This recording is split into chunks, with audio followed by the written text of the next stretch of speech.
40তম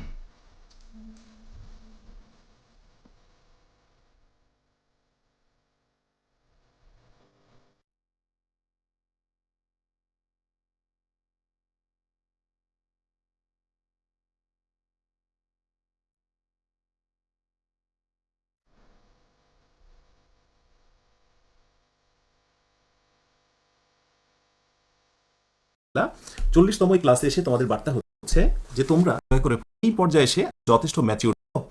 প্রিয় বন্ধুরা, তোমাদের কাছ থেকে দুটো বিষয়, খুবই গুরুত্বপূর্ণ দুটো বিষয় আমি তোমাদের সামনে এখন শেয়ার করব। খুবই মনোযোগ দিয়ে শুনবে। আমার বিশ্বাস তোমরা এখন যথেষ্ট ম্যাচিউর হয়েছ, আই থিঙ্ক যে এখন তোমরা অনেক বেশি ম্যাচিউর হয়েছ। তো এখন ম্যাচিউরের এই পর্যায়ে এসে আমি তোমাদেরকে যেটি বলবো যে ধরো তোমরা যদি যে কোনো একটা বই খোলো, সেই বইটা কিন্তু এখন খুব মজা করে এনজয় করে পড়তে পারবে। জানো তোমরা, সেই যোগ্যতা তোমাদের হয়েছে। অর্থাৎ 40তম ক্লাস করছি আমরা এখন, আলহামদুলিল্লাহ। 40তম ক্লাসে এসে তোমাদের বার্তা হচ্ছে যে তোমরা, তোমাদের কাছে যদি নিড বই থেকে থাকে, আমি কিন্তু এর আগে নিড বই নিয়ে কথা বলিনি, প্রয়োজনও হয়নি, কারণ হয়তোবা অনেকে সেই যোগ্যতা ছিল না। বইটি কিনেছো কিন্তু পড়েছো, মজা পাওনি, অথবা অন্যের কাছ থেকে শুনেছো, বইটা কিনতে সাহস পাইনি। বিশ্বাস করো, এবার এই বইটা কিনে মাত্র তো 40টা ক্লাস এবং তার মিশ্রণেই সূচিপত্র দেখে দেখে দাগিয়ে দাগিয়ে পড়বে। আচ্ছা দেখি, এটা নাম হচ্ছে সাবজেক্ট, এটা নাম হচ্ছে কমপ্লিমেন্ট, এই চ্যাপ্টারের নাম হচ্ছে অ্যাডভার্ব। দেখি তো রফিক স্যার কি পড়িয়েছিল আর আমি এখানে কি বুঝতে পারছি। ঠিক আছে, এইভাবে যখনই তুমি দেখবে যে এই বই থেকে টপিকগুলো বের করে পড়ছো, তখন এত মজা লাগবে, আমার কথাগুলো অনেক বেশি তোমার মনে পড়বে। এবং আমি যে ইনফরমেশনটুকু দিয়েছি সেটা যদি এই ক্লাসে হয় 80%, তাহলে এই বই থেকে আরও বাকি 20%, এই টোটাল 100% তোমার পূর্ণতা পাবে। সো এখন ইউ আর ম্যাচিউরড এনাফ, তুমি যথেষ্ট পূর্ণাঙ্গ একজন মানুষ হয়েছো একটা ভালো মানের ইংরেজি বই পড়ে সেটা অনুধাবন করার এবং সেটা মূল্যায়ন করার। ট্রাস্ট মি, চমৎকার একটি মুহূর্ত তোমরা অতিক্রম করছো। যাদের কাছে বইটি আছে এখন এনজয় করে দাগিয়ে দাগিয়ে পড়া শুরু করবে। আমি তোমাদেরকে আঁকাবাঁকা বন্ধুর পথ থেকে হাত ধরে অনেকটা পথ এগিয়ে নিয়ে এসেছি। এখন আমি তোমাকে হয়তোবা কয়েকদিন পর ছেড়ে দেবো, কিন্তু এরপর কি করবে? এরপরও আমি তোমাদের সঙ্গে থাকতে চাই, আলহামদুলিল্লাহ আছি। সেটি এই ভিডিও ক্লাসের মধ্য দিয়ে, সেটি থাকবো আমি তোমাদের নিট বইয়ের সাথে। সো যখনই নিট বইটা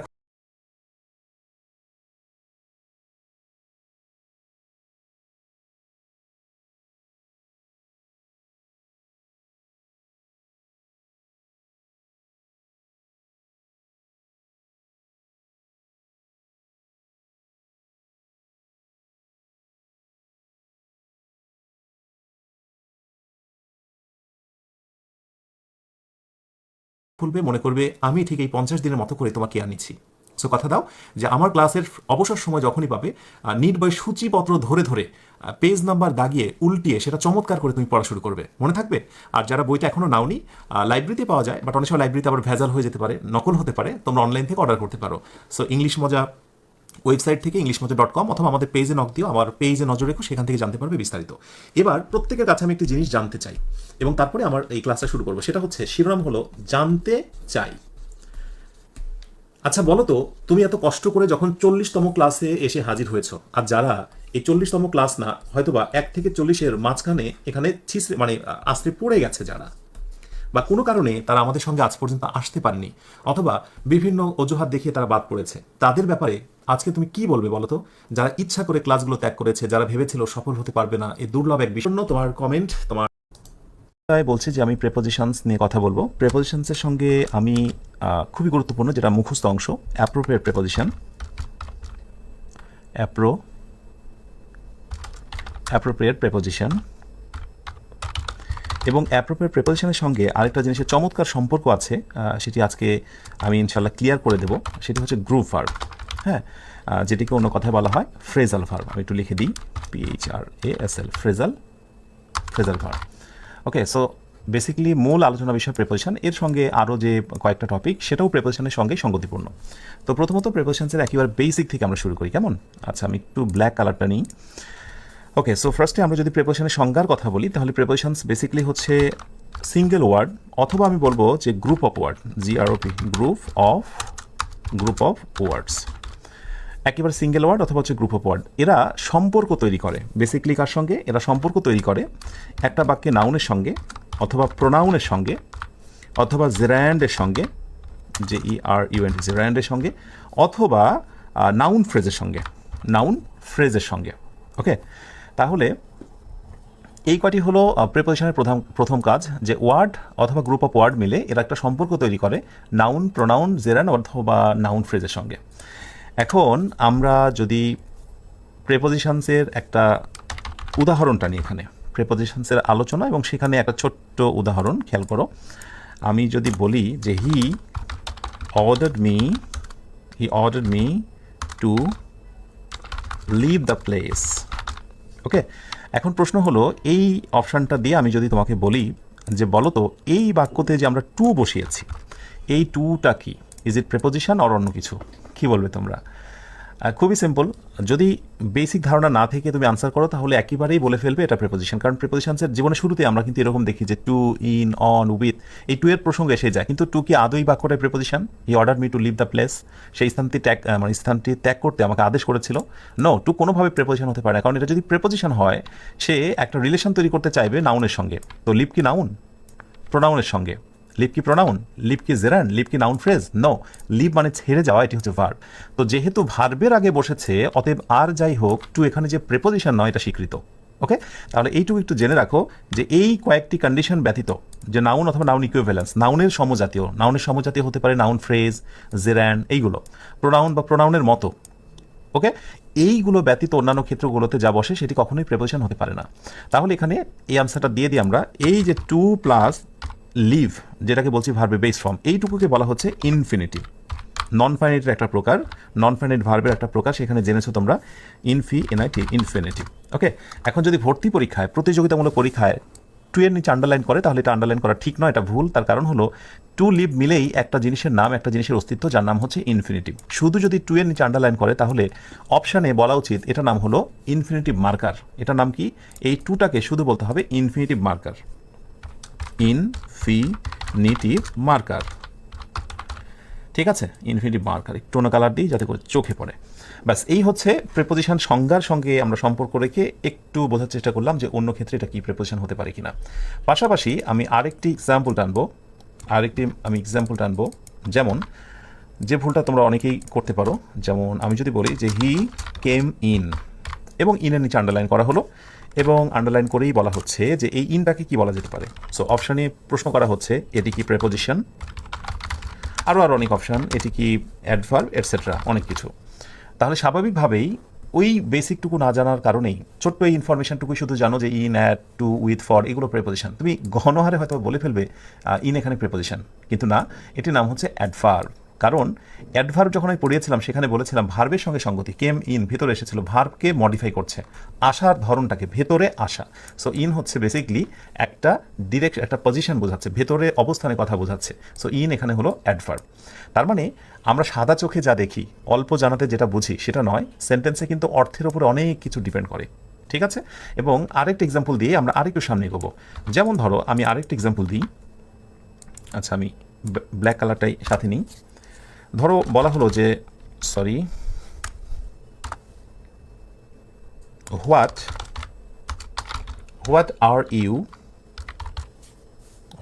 ইউ টকিং অ্যাবাউট, অর্থাৎ তুমি কি বিষয় নিয়ে কথা বলছো। এইবার অ্যাবাউটটা কিন্তু সবার শেষে, এবং এখানেও একইভাবে এই যদি দুইটা অপশান দিয়ে প্রশ্ন করা হয়, হ্যাঁ, যে লাস্টে বসা এই অ্যাবাউটের নামটা কি, তাহলে তুমি এটাকে কি বলবে? শেষে বসেছে বলেই তুমি এটাকে অ্যাডভার্ব বললে, এবং অন্য ক্ষেত্রেও শেষে প্রিপোজিশন বসেছে বলে অ্যাডভার্ব বললে? না, এমনটি বলা যাবে না। এই জায়গায় এটা নাম হচ্ছে আবার প্রিপোজিশন। কেন প্রিপোজিশন? এইবার কিন্তু সংজ্ঞার সঙ্গে আমরা চমৎকার একটা মিল পাবো, এবং সেটা দেখি আসলে এই বাক্যটা ইন্টারোগেটিভ। যদি আমরা নর্মাল করে এটাকে অ্যাসার্টিভ করি তাহলে আই এম টকিং অ্যাবাউট অথবা ইউ আর টকিং অ্যাবাউট, এইরকম করে যদি বলি যে ইউ আর টকিং অ্যাবাউট, এই অ্যাবাউটের পরে যে জিনিসটা আমি এখানে বসাবো, সেটা কিন্তু নাউন, প্রোনাউন, জেরান বা নাউন ফ্রেজ, এর মধ্যেই কিছু একটা হবে। সো ইউ ক্যাপিটাল করি, you are talking about me, তুমি আমার সম্বন্ধে বলছো, অবজেক্ট, অথবা you are talking about the issue, noun phrase, তুমি এই বিষয়টা নিয়ে কথা বলছো, অথবা you are talking about Rana, তুমি রানা সম্বন্ধে কথা বলছো। তার মানে বেসিক্যালি দেখো অবজেক্ট, নাউন ফ্রেজ, অথবা নাউন, অথবা হয়তো এখানে অন্য কোনো তুমি জেরান দিতে পারো, you are talking about travelling, right, এই যে জেরান। সো এই জায়গাটা বেসিক্যালি প্রেপোজিশনের পরে কিন্তু একটা অবজেক্ট থাকবে, আর যখনই প্রেপোজিশনের পরে অবজেক্ট থাকবে তখনই কেবলমাত্র সেটা প্রেপোজিশন। কিন্তু প্রেপোজিশনের পরে যদি কোনো অবজেক্ট বসাতে না পারো বা প্রয়োজন আর না হয় তাহলেই কিন্তু সেটা হয়ে যায় অ্যাডভার্ব। সুতরাং বাক্যের শেষে প্রেপোজিশন থাকলেই সারা জীবনই প্রেপোজিশন এমনটি নয়, ব্যতিক্রম হচ্ছে এই ক্ষেত্রে। এরকম অনেক বাক্য দেখবে যে বাক্যগুলো শেষে প্রেপোজিশন থাকে, সেইগুলো একটু ব্যতিক্রম। যেমন দেখবে তোমরা this is the book I was looking for, লাস্টে ফর রয়েছে, অথবা who did you go with, এমন বাক্য দেখতে পারো যে who did you go with, যে তুমি কার সাথে গিয়েছিলে, সবশেষে উইথ বসতে পারে। অথবা তুমি এরকম বাক্য বলতে পারো বা দেখতে পেতে পারো যে I have no one to depend on, right? So এই ধরনের বাক্যগুলো শেষে বসা প্রেপোজিশন। আশা করি প্রেপোজিশনের বেসিক ফ্যাক্টটা বুঝে নিয়েছো এবং এটা জেনে রাখো এইখান থেকে প্রতিযোগিতামূলক পরীক্ষায় কিন্তু অনেক প্রশ্ন থাকে। এবারে আমরা জানার চেষ্টা করব যে প্রেপোজিশন বেসিকলি ইংরেজিতে একটা সেন্টেন্সে কী ধরনের কাজের জন্য ব্যবহার হয়। আমি যদি বলি যে purpose, PURPOS, purpose of preposition, অনেক এগোতে হবে কারণ অনেক আলোচনার বিষয়, অনেক ধরনের আলোচনা আজকের আলোচনায় আসবে। সো আমি একটু অন্য কালার দিই। সো পারপাস অফ প্রেপোজিশন, একটা সেন্টেন্সে প্রেপোজিশন বেসিক্যালি একটা প্লেসকে নির্দেশ করে। হ্যাঁ, তুমি দেখবে প্রেপোজিশন একটা প্লেসকে নির্দেশ করে। যেমন ধরো তোমরা এরকম দেখবে যে অন দ্য টেবিল, অর্থাৎ টেবিলের ওপরে, ঠিক আছে? তারপরে তুমি দেখবে যে অনেক সময় এটা সময়কে নির্দেশ করে একটা সেন্টেন্সে। যেমন বলা হলো যে অ্যাট 5 PM, অর্থাৎ বিকেল 5টা। অথবা কোনো কোনো সময় দেখবে যে ডিরেকশন বোঝাচ্ছে, কোনো একটা নির্দিষ্ট দিকের কিছু প্রকাশ করছে। সো ডিরেকশন যেমন হচ্ছে বলা হলো যে টু দ্য মার্কেট অথবা টু দ্য পার্ক এটসেট্রা, নির্দিষ্ট পার্কের দিকে বোঝাচ্ছে। অথবা তুমি কোনো কোনো সময় দেখবে যে কোনো কোনো সময় সেটি দ্বারা রিজন অ্যান্ড ফ্যাক্ট বোঝাবে, কারণ প্রকাশ করবে। যেমন বলা হয় যে বিকজ অফ ইলনেস, অসুস্থতার জন্য কারণ দর্শাচ্ছে। অথবা তুমি কোনো কোনো সময় দেখবে প্রেপোজিশনের আরেকটি উদ্দেশ্য, সেটি হচ্ছে অবস্থা প্রকাশ করবে, অবস্থা। হ্যাঁ, অথবা যে পার্কের দিকে, নির্দিষ্ট দিকের কিছু প্রকাশ করছে। সো ডিরেকশন যেমন হচ্ছে বলা হলো যে টু দ্য মার্কেট অথবা টু দ্য পার্ক এটসেট্রা, নির্দিষ্ট পার্কের দিকে বোঝাচ্ছে। অথবা তুমি কোনো কোনো সময় দেখবে যে কোনো কোনো সময় সেটি দ্বারা রিজন অ্যান্ড ফ্যাক্ট বোঝাবে, কারণ প্রকাশ করবে। যেমন বলা হয় যে বিকজ অফ ইলনেস, অসুস্থতার জন্য কারণ দর্শাচ্ছে। অথবা তুমি কোনো কোনো সময় দেখবে প্রেপোজিশনের আরেকটি উদ্দেশ্য, সেটি হচ্ছে অবস্থা প্রকাশ করবে, অবস্থা। হ্যাঁ, কন্ডিশন,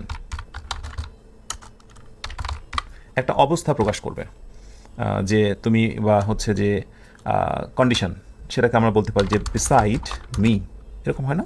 বিসাইড মি, আমার পাশে, ঠিক আছে? অবস্থা, পজিশন, এটাকে আমি কন্ডিশন না দিই, এটাকে আমি পজিশন দিয়ে দিই। কোন পজিশনে রয়েছে সে আমার? বিসাইড মি, আমার সামনে, অথবা আফটার মি, আমার পরে। তাহলে এই যে প্লেস, টাইম, ডিরেকশন, রিজন এবং পজিশন, মূলত এই 5টি বিষয়ে স্পেসিফিকভাবে একটা বর্ণনা নিয়ে আসে বাক্যে। এটি হচ্ছে প্রেপোজিশনের মূল ফোকাস, মানে এই উদ্দেশ্যে মোটামুটি তৈরি হয়েছিল। এখন অনেক ধরনের প্রেপোজিশন তোমরা দেখেছো। প্রেপোজিশনের কথা বললেই তোমাদের নজরে প্রথমত চলে আসে সহজ সহজ কিছু প্রেপোজিশন। যেমন আমি যদি বলি যে at, in, to, for, with, এত দেবো না, এটসেট্রা, মোটামুটি তোমরা জানো ছোটো ছোটো কিছু প্রেপোজিশন। আমি প্রেপোজিশনগুলোকে কয়েকটা ভাগে আসলে ভেঙে নিচ্ছি, কেমন? এরপরে ধরো তোমরা এরকম কিছু প্রেপোজিশন দেখেছো।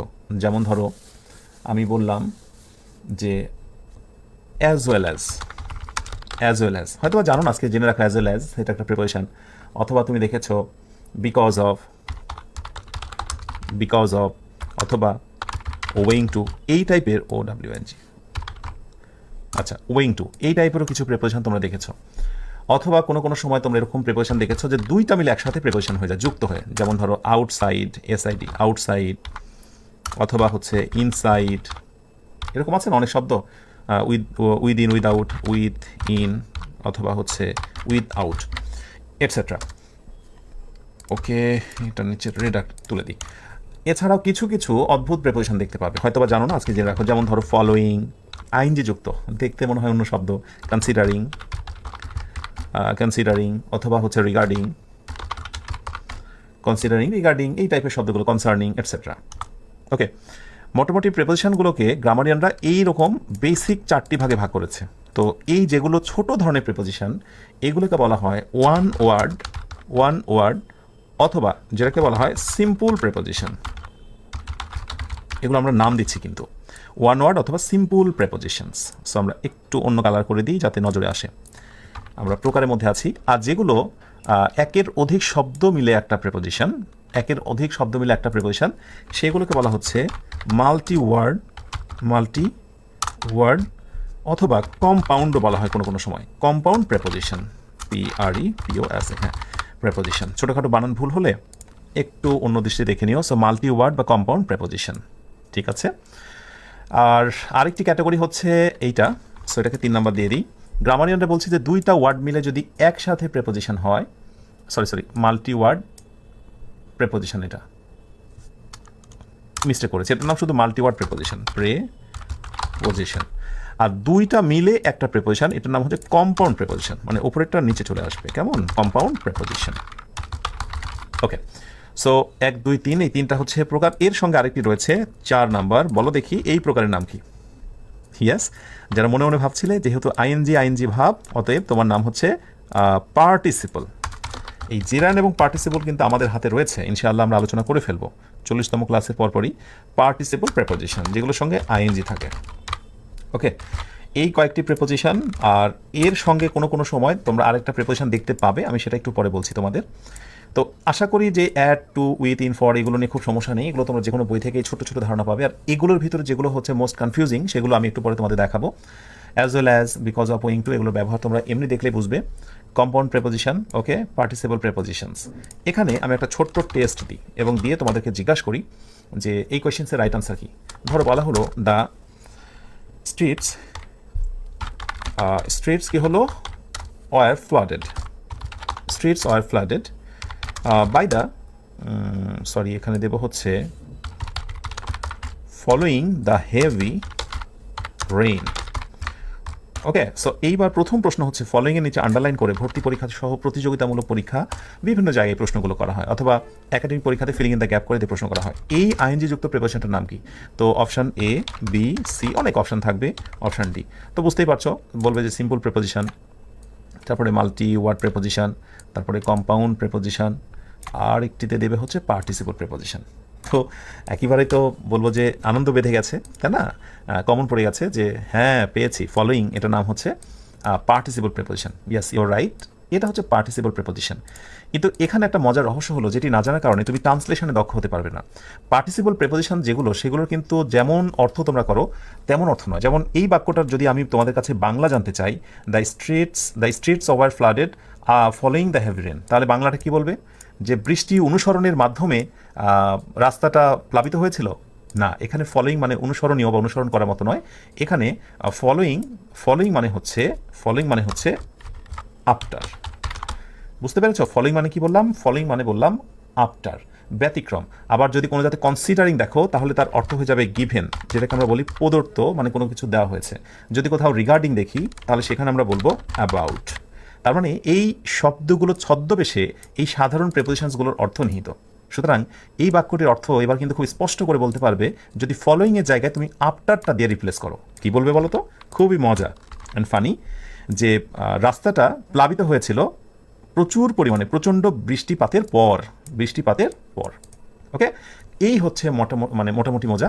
আর একটি বলেছিলাম যে প্রিপারেশনের 4টি প্রকারের পর আরেকটি চমৎকার বিষয় রয়েছে, সেটি মনে হয় তোমাদের একটু জানানো দরকার। সেটিকে আমি বলবো যে বোনাস ইনফরমেশন। ঠিক আছে, বোনাস ইনফরমেশনটা হচ্ছে যেটিকে আমরা বলছি ইরেগুলার প্রিপোজিশন। ইরেগুলার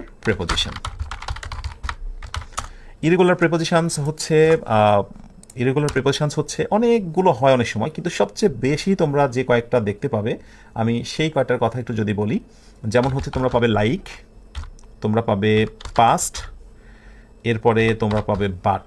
সবচেয়ে বেশি ব্যবহার হয় এই হলো 3টা, কারণ এরা নর্মালি কিন্তু প্রেপোজিশন নয়। পাস্ট মানে অতীত, এটা একটা অ্যাডজেক্টিভ। আচ্ছা, একটু ব্ল্যাক কালার দিই। লাইক মানে পছন্দ করা, এটা ভার্ব। বাট মানে কিন্তু, এটা কনজাংশন। হ্যাঁ, বাট কোনো কোনো সময় বাক্যে কিন্তু এরা প্রেপোজিশন হিসেবে ব্যবহার হয়। যেমন আমি যদি একটা এক্সাম্পল দিই তোমাদেরকে, যেমন যদি বলি যে এভরি ওয়াই দিতে হবে। So every one presented dot ধরে বললাম হচ্ছে জন। অর্থাৎ এই ফিলিং দ্য গ্যাপে তুমি রাইট আনসারটা কী নেবে? ওকে, সো বলা হলো যে but option B without, option C accept, option D all. বলো দেখি রাইট আনসারটা কী নেবে। ওকে, ঝটপট করে ঝড়গতিতে আনসারটা দিয়ে দাও। ইয়েস, যারা সঠিক আনসার দিয়েছো একটু আনসারটা মিলে নাও। প্রত্যেকে উপস্থিত হয়েছিল জন ছাড়া। এই ছাড়া অর্থে আমি বলবো উইদাউট, এটা তো জানাশোনা। এক্সেপ্ট মানে ব্যতীত, মানে প্রত্যেকে উপস্থিত হয়েছিল এক্সেপ্ট জন, জন ব্যতীত, অবশ্যই এক্সেপ্ট হবে। ঠিক উইদাউট এবং অ্যাকসেপ্টের মতোই অর্থ দেবে আরেকটি শব্দ, সেটি হচ্ছে বাট। এখানে বাট মানে কিন্তু নয়, বাট মানে হলো ছাড়া। তাহলে যদি নাউন বা প্রোনাউনের পূর্বে বাট বসে তাহলে বাটের অর্থ হয়ে যাবে উইদাউট অথবা অ্যাকসেপ্ট, এবং এটা হচ্ছে preposition. So everyone presented but John, অর্থাৎ জন ব্যতীত প্রত্যেকে উপস্থিত হয়েছিল। এখন প্রশ্ন হলো যে উইদাউট বা অ্যাকসেপ্টের পরিবর্তে মানে কোনটা বেস্ট? অবশ্যই বাট, কারণ ইংরেজির অনেকগুলো ধরন আছে। স্ট্যান্ডার্ড ইংলিশ, এরপর স্পোকেন ইংলিশ, রিটেন ইংলিশ। তো স্ট্যান্ডার্ড ইংলিশে, যেটিকে আমরা অনেক সময় কাব্যিক ভাষায় কোনো কিছু প্রকাশ করতে চাই, লিটারি টার্ম, এই জিনিসগুলোকে আমরা যদি অ্যাডজাস্টমেন্টের কথা ভাবি তাহলে এই বাক্যটায় বাট খুবই স্ট্যান্ডার্ড একটি শব্দ। তো এই হলো ব্যাপার। যেমন হি ইজ লাইক মি, সে আমার মতো, মতো অর্থে লাইকটা প্রেপোজিশন। পাস্ট মানে হচ্ছে মানে কি বলবো যে পেছনে মানে পাশ দিয়ে এরকম, হ্যাঁ, পাশ কাটিয়ে বা পাশ দিয়ে যাওয়ার ক্ষেত্রে পাশটা হচ্ছে প্রেপোজিশন। শুধু দেখে রাখো যে এইগুলো কিন্তু সামটাইমস প্রেপোজিশন হতে পারে। আচ্ছা, এটা আমি এই কালারটা দিয়ে দিই, হ্যাঁ, যাতে করে প্রকারগুলো নজরে পড়ছে। এটা হচ্ছে 5th প্রকার, ঠিক আছে। ওকে, সো তাহলে এখানে বেসিক্যালি রাইট উত্তর কিন্তু আমাদের হবে অল, যেহেতু তিনটাই বললাম অতএব হবে অল। ওকে, এখন পর্যন্ত ঠিকঠাক মতো বুঝতে পেরেছো কিনা একটু সাড়া দেবে কেমন? স্বতঃস্ফূর্তভাবে লেগে থাকো, ইনশাল্লাহ প্রতিটা মুহূর্তেই শেখার রয়েছে, জানার রয়েছে অনেক কিছু। এবার প্রেপোজিশনসের আমি কনফিউজিং টপিক নিয়ে কথা বলবো, তার আগে মুখস্থ অংশটা তোমাদের দেখিয়ে দিই। আজীবন সবসময় কাজে লাগবে। ইংরেজিতে যদি দক্ষ হতে চাও, এই মুহূর্তে আমি 150টা প্রেপোজিশনসের একটা লিস্ট দেবো। কোনো কথা হবে না, সেটা সুন্দর করে মুখস্থ রাখতে হবে কন্ট্রোলে। যে ভালো ইংরেজি পারে তার মুখস্থ রয়েছে, আমি পারি, দ্যাট মিনস আমার মুখস্থ রয়েছে। তো চলো 150টা আগে অ্যাপ্রোপ্রিয়েট প্রেপোজিশনসের লিস্টটা একটু দেখে নিই। ওয়েল, এই হচ্ছে মোস্ট ইম্পর্টেন্ট 150 অ্যাপ্রোপ্রিয়েট প্রেপোজিশনস, সবচেয়ে গুরুত্বপূর্ণ, যে কোনো পরিস্থিতিতে সবচেয়ে বেশি ব্যবহৃত। কতটি? 150টি। খুবই ইম্পর্টেন্ট প্রতিটা পরীক্ষার জন্য। যে ক্লাসে তুমি যেখানকার প্রিপারেশন নাও, মৌলিক এগুলো জানতেই হবে। তো আমি ক্লাসটি শেষ হলেই এইটার পিডিএফ স্লাইডটা আমি একেবারেই পেইড ব্যাচে দিয়ে দেবো, সেখান থেকে আরামে সুন্দর করে পিডিএফটা নিয়ে নিও। তো এই হচ্ছে 150টা। এখানে দেখো যে নাউনের সঙ্গে প্রেপোজিশনস, অর্থাৎ এই পাশে যতগুলো শব্দ তুমি দেখবে সবগুলো নাউন, এবং সেই নাউনের সঙ্গে সম্পৃক্ত যে প্রেপোজিশনসগুলো সেগুলো হচ্ছে এই প্রথম ক্যাটাগরি। এইভাবে এখানে রয়েছে 50টা। এরপরে আমরা এখন দেখব যে অ্যাডজেক্টিভের পরে প্রেপোজিশনস, অর্থাৎ এখানে যতগুলো এই লাইনের শব্দ তুমি দেখতে পাবে সবগুলো অ্যাডজেক্টিভ, এবং তারপরে যে প্রেপোজিশনসগুলো অ্যাপ্রোপ্রিয়েট বসে একবারে মানে টানা মুখস্থ করে নেবে। এরপরে এখানে রয়েছে তাহলে কয়টা? 50টা। আর সব শেষে দেখব কিছু ভার্বের সাথে কিছু প্রেপোজিশনস বসে, যেমন অ্যাবাইড বাই, এটি তো তোমরা প্রত্যেকেই জানো, জীবন অনেকবার শুনেছ। এখানে এই লাইনে যতগুলো শব্দ সবগুলো হচ্ছে কি বলতো? ভার্ব। তাহলে এইখানে দেখবো হচ্ছে আমরা 50টা। এই 50, 50, 50 এই সব মিলে হচ্ছে 150। এবং এখান থেকে মজার আমরা একটা জিনিস জানতে পেরেছি, কি বলতো? সেটা হলো কি জানতে পারলাম? এবার গুরুত্বপূর্ণ একটা নোট দিয়ে দিই তোমাদের। আমরা যেটা জানতে পেরেছি যে অ্যাপ্রোপ্রিয়েট প্রেপোজিশন মূলত বসে নাউন, অ্যাডজেক্টিভ এবং হচ্ছে ভার্ব। এই কয়টার পরেই কিন্তু প্রেপোজিশন বসে। ওকে, এইটাই হচ্ছে মূলত অ্যাপ্রোপ্রিয়েট প্রেপোজিশনস। একটু ছোট করে দিই, আমি নোটের জায়গাতে এইটা দিয়ে দিই যে অ্যাপ্রোপ্রিয়েট প্রেপোজিশনস বলতে আসলে কি বোঝায়, তাহলে পরবর্তীতে দেখলেই তোমার এটা মনে থাকবে। হ্যাঁ, আমি এই জায়গাতেই দিয়ে দেবো, তোমার শীতেও এটা থাকবে, নাউন, অ্যাডজেক্টিভ, ভার্ব এবং তারপর প্রেপোজিশন। এবং এখানে মনে রাখতে হবে মিনিংটা সিমিলার হবে, মানে মূল শব্দের সঙ্গে মিল থাকবে, সিমিলার থাকবে। যেমন দেখো, অ্যাপ্রুভাল মানে অনুমোদন, এটা কিন্তু এমনিতেই অ্যাপ্রুভাল মানে অনুমোদন, অ্যাডভান্টেজ মানে সুবিধা, এর সঙ্গে প্রেপোজিশন যুক্ত হয়েও কিন্তু অর্থের পরিবর্তন হয়নি। So similar meaning. On the other hand, আমরা যদি এবার একটু আরেকটা বিষয় নিয়ে কথা বলি, যেটার আমি তোমাদেরকে শুরুতে একটা টাচ দিয়েছিলাম, সেটা হচ্ছে গ্রুপ ভার্ব, যেটাকে ফ্রেজাল ভার্ব বলছি আমরা, গ্রুপ ভার্ব। এই গ্রুপ ভার্ব জিনিসটা কি বলতো? গ্রুপ ভার্বটা হচ্ছে বেসিক্যালি যতগুলো ভার্ব, অন্য কোনো না, ভার্বের পরে হচ্ছে প্রেপোজিশন, ভার্বের পরে প্রেপোজিশন বসবে। এখন অনেকে প্রশ্ন আসতে পারে যে স্যার এখানেও তো ভার্বের পরে প্রেপোজিশন, এখানেও ভার্বের পরে প্রেপোজিশন। অবশ্যই, কিন্তু পার্থক্য হলো এইখানে ভার্বের পরে প্রেপোজিশন বসে এটা মিনিংটা হবে সিমিলার মিনিং। হ্যাঁ, MEANING, কি হয়েছে? মিনিং সিমিলার বা সিমিলার মিনিং। হ্যাঁ, সিমিলার মিনিং। আর এই জায়গাতে হবে ভার্বের সঙ্গে প্রেপোজিশন বসে একেবারে ডিসসিমিলার মিনিং, মানে কোনো মিল থাকবে না। যেমন আমি আবার একটা এক্সাম্পল দিই, তোমাদের জানাশোনা একটা শব্দের কথা বলি, যেমন হচ্ছে গিভ। গিভ মানে কি বলতো?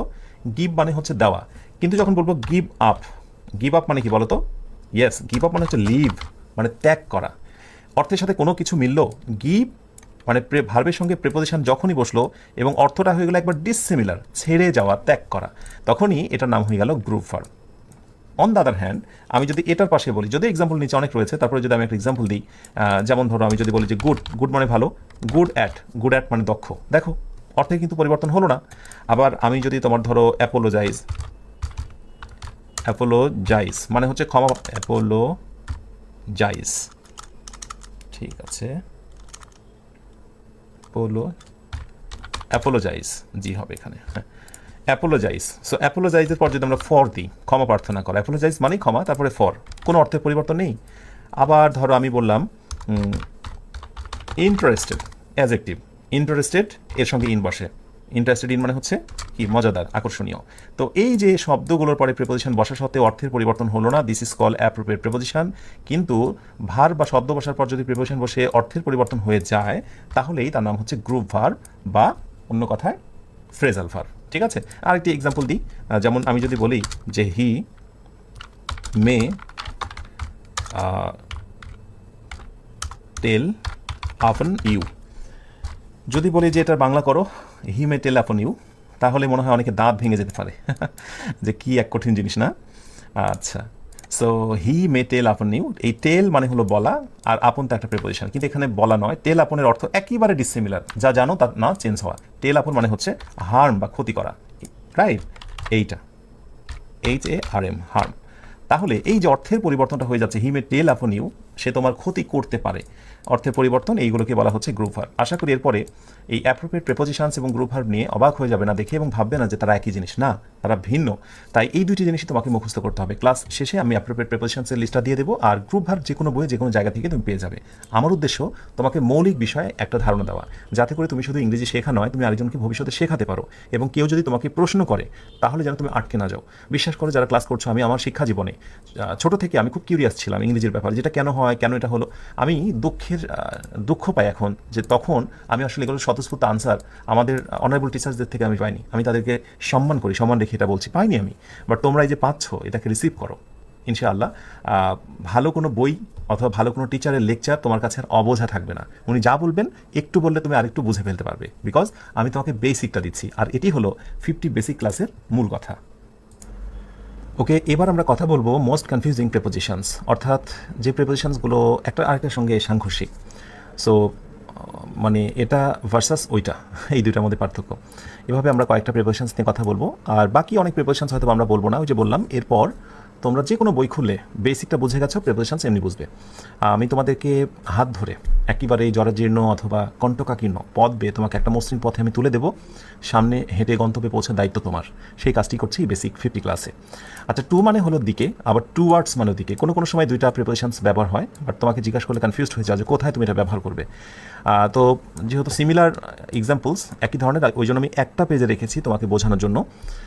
এই টু এর কথাটা বলি যে কোনো নির্দিষ্ট বিষয় বা স্থানের দিকে, এখানে নির্দিষ্ট কথাটাকে আমি একটু হাইলাইট করবো এবং সেটাকে আমি বোল্ড করে দেবো। নির্দিষ্ট, একেবারে নির্দিষ্ট দিকে, যেমন I am going to the park, মানে হলো আমি একেবারে পার্কেই যাচ্ছি, আমি ডানে বামে যেখানেই থামি না কেন, বাট আমার গন্তব্য শেষ হবে পার্কে। সো টু মিনস একেবারে হচ্ছে to the point destination. On the other hand, আমরা যদি টুয়ার্ডসের দিকে যাই, তাহলে কোনো দিকে যাওয়া বা অনির্দিষ্ট অর্থে সেখানে পৌঁছানো মূল লক্ষ্য নয়। ভালো করে বোঝো, he walk towards the gate, অর্থাৎ সে গেটের দিকে যাচ্ছে, সামনে একটা গেট, বড় ধরনের গেট, সে গেটের দিকে যাচ্ছে। হতে পারে এরকম যে গেটের দিকে যাচ্ছে, কিন্তু সেখানে যে সে ডান পাশে বা বাম পাশে মোচড় নিয়ে অন্য কোথাও যাবে, তার মানে তার গন্তব্য গেট নয়। টু এর পরে গন্তব্য হচ্ছে পার্ক, কিন্তু এখানে টুয়ার্ডসের পরে গন্তব্য গেট নয়। তাহলে আমি যদি এই দুইটা বাক্যকে পাশাপাশি বলি এবং যদি বলি যে দুইটা বাক্যের বাংলা করো, আশা করি এর যে অন্তর্নিহিত একটা পার্থক্য, WARDS ওয়ার্ডস, এটা তুমি অনায়াসে এবার বুঝতে পারবে। যে I am going to the park মানে আমি পার্কেই যাচ্ছি, I am going towards the park আমি পার্কের দিকে যাচ্ছি, নট পার্ক, পার্কের দিকে যাচ্ছি, সেই দিক দিয়ে আমি আমার নানির বা দাদির বাসাতেও যেতে পারি। ঠিক আছে, সো এই হলো বেসিকলি টু আর টুয়ার্ডসের মধ্যে মৌলিক পার্থক্য। তো এটা ছাড়াও কোনো কোনো ক্ষেত্রে দেখা যায় যে আরও কিছু ক্ষেত্রে বসে টু, যেমন উদ্দেশ্য বোঝাতে, যেমন I have come to talk to you, আমি তোমার সাথে কথা বলতে এসেছি, আশাটা হচ্ছে আমার উদ্দেশ্য। যদিও এই টুটাকে আমরা প্রেপোজিশনসের ভেতর নিয়ে এসেছি, কিন্তু আদৌ কি এটা প্রেপোজিশন না। তার মানে যখন উদ্দেশ্য বা যখন কারণ বোঝাবে, পাশে ছোট্ট করে লিখে নাও, যেটা আমি একবার তোমাদেরকে দিয়েছিলাম, সেটি হচ্ছে ইনফিনিটিভ। ইনফিনিটিভ। এটি প্রেপোজিশনসের আলোচনায় আসতে বাধ্য, কারণ ওই জিনিসটা তো উৎপত্তি প্রেপোজিশন হিসেবেই, কিন্তু সে প্রেপোজিশন না হয়ে অন্য কিছু হয়। তাহলে উদ্দেশ্য বা কারণ দেখাতে আমরা বেসিক্যালি প্রেপোজিশন টুটাকে ব্যবহার করি ইনফিনিটিভ মার্কার হিসেবে। এই যে ওকে, এরপরে তোমাদের সুবিধার্থে আমি প্রতিটা সেন্টেন্সেরই বাংলা করে দিয়েছি, হ্যাঁ, যাতে করে আমি দ্রুত পাস করলেও তোমরা এটা বুঝতে পারো। একটি নির্দিষ্ট সময় বা সময়ের পরিসীমা নির্দেশ করতে, এটা আমরা জানি সময়ের ক্ষেত্রে আমরা বলি যেমন ইটস 5 minutes to 6, এখন 6টা বাজতে 5 মিনিট বাকি, এরকম বলি না যে 6টা বাজতে 5 মিনিট বাকি। তো এটা দিয়ে হাজার হাজার বাক্য তুমি করতে পারবে। এখন আমি যদি বলি যে এখন 10টা বাজতে 10 মিনিট বাকি, তাহলে কি করবে? ইটস 10 minutes to 10, তাই না, যে 10টা বাজতে 10 মিনিট বাকি। ওকে, সো এই নির্দিষ্ট সময়ের ক্ষেত্রগুলোতে আমরা টু ব্যবহার করি। এরপরে আমরা টু ওয়ার্ডসের কিছু মোর ইনফরমেশন দেখতে পারি, যেমন হলো আমরা যদি কারো মনোভাব, অনুভূতি, কাউকে বা অন্য কিছুর দিকে নির্দেশ করতে চাই, মানে মনোভাব বা অনুভূতির ক্ষেত্রগুলোতে, সেটা হচ্ছে যে হি has a positive attitude towards his studies, তার পড়াশোনার প্রতি ইতিবাচক মনোভাব রয়েছে। দেখো এই টুয়ার্ডস মানেও কিন্তু হচ্ছে এখানে প্রতি। তো কনফিউশনটা কোথায় তৈরি হয় আমি তোমাদেরকে একটু দেখাই। ধরো পরীক্ষায় এই বাক্যটা তোমাকে দিল, একবারে মন থেকে ফিল করবা যে আসলে তুমি কী দিতা। এই ধরো দেওয়া হলো, ওকে, একটু আমি জুম করি, বড় করি, আর টুয়ার্ডসের ঠিক এই জায়গাটায় ধরো তোমার লাইক ফাঁকা করে দিল, হ্যাঁ, এখানে ফাঁকা করে দিল, আর অপশান হিসেবে বললো যে অপশান এতে টুয়ার্ডস, অপশান বিতে দিল হচ্ছে টু।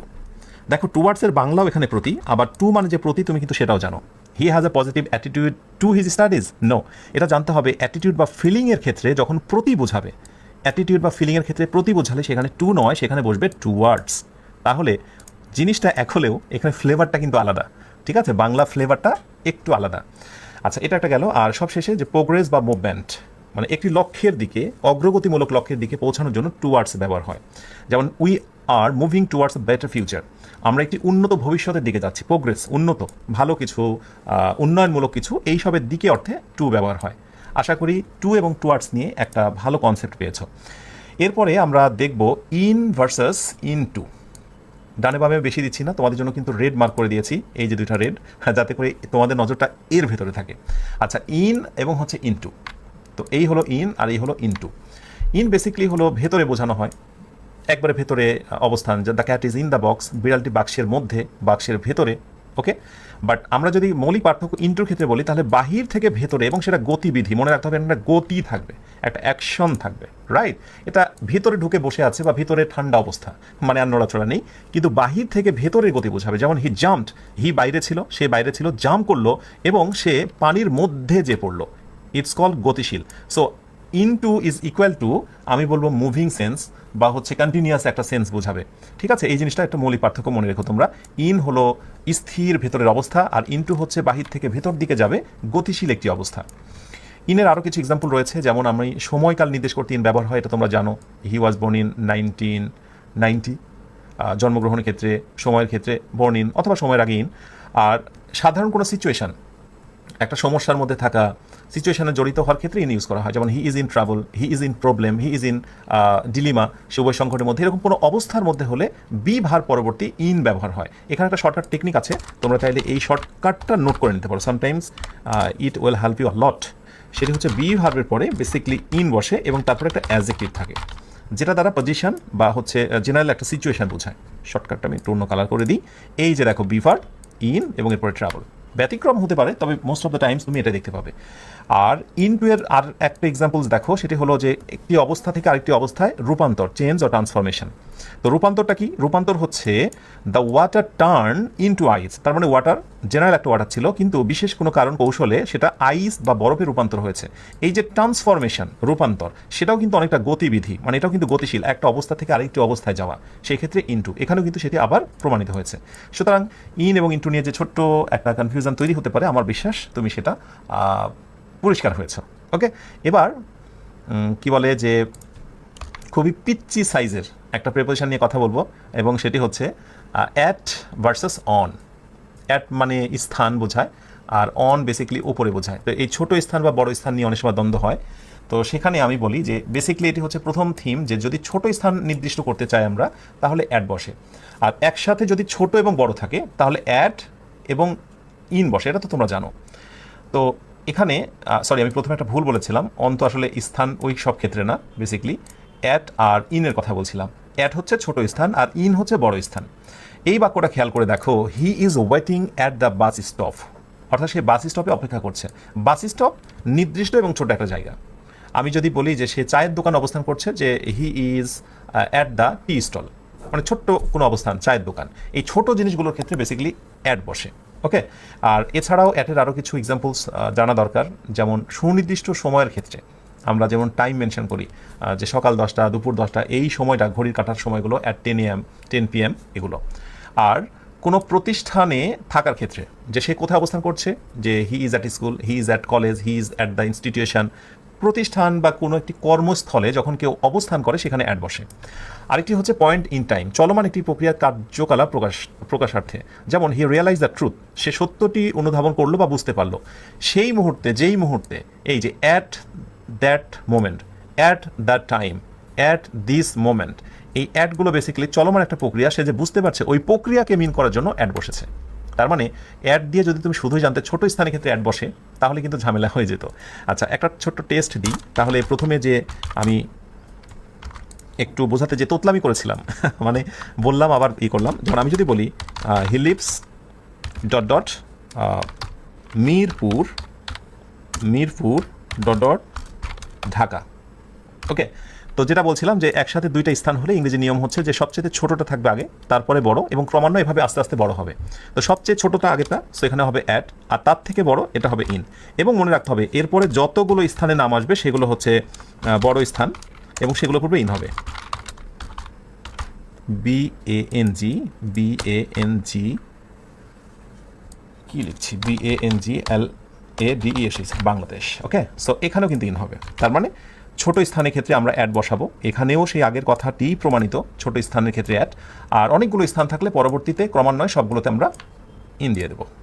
ঠিক আছে, ওকে। এবার অন নিয়ে একটু কথা বলি আমরা। অন হচ্ছে উপরে অবস্থান করা, আমরা তো বলি অন দ্য টেবল, হ্যাঁ, কিন্তু উপরের আরও ইংরেজি আছে যেটা আমি দেখাবো একটু পরে, অ্যাবাব, ওভার, এগুলো। কিন্তু অনের ক্ষেত্রে মনে রাখতে হবে তল স্পর্শ করবে, অর্থাৎ the keys R on the table, অর্থাৎ চাবিগুলো টেবিলের উপরে। এবার চাবি এবং টেবিল কিন্তু একটা একটার সঙ্গে লেগে আছে, এমন হয় নাকি যে টেবিলের উপরে চাবি ঝুলে আছে যদি ঝুলে থাকে তাহলে সেখানে অন হবে না, ওইখানে অ্যাভাব বা ওভারে কিছু একটা হবে, সেটা আমি একটু পরে দেখাবো। শুধু এইটুকু মনে রাখো, স্পর্শ করতে হবে। আর চাবি যদি টেবিলের উপর রাখা হয়, অবশ্যই টেবিল চাবি বা চাবি টেবিলকে স্পর্শ করবে, এই জন্য হচ্ছে অন দ্য টেবিল আর on the keys R on the table. ঠিক আছে, এটা একটু এই বাক্যটা মনে রেখো। আমি ওভার এবং অ্যাবাবের ক্ষেত্রে এই বাক্যটাকে একবার তোমাদেরকে তুলে নিয়ে যাবো, হ্যাঁ, ওখানে দেখাবো আমি। আচ্ছা, এরপরে আসো, আমরা অনেক ক্ষেত্রে অন ব্যবহার করি, যেমন হচ্ছে সপ্তাহের দিনগুলো, 7 দিন, স্যাটারডে, সানডে, মানডে, টিউসডে, এই সব মানে সপ্তাহের দিনগুলো পূর্বে আমরা অন ব্যবহার করবো, এগুলো তোমাকে মুখস্থ রাখতে হবে।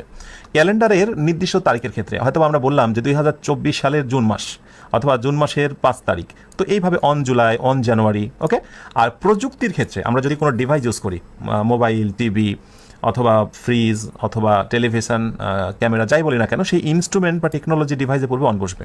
ঠিক আছে, যেমন it displayed on mobile phone, right, it displayed on mobile phone, it displayed on TV.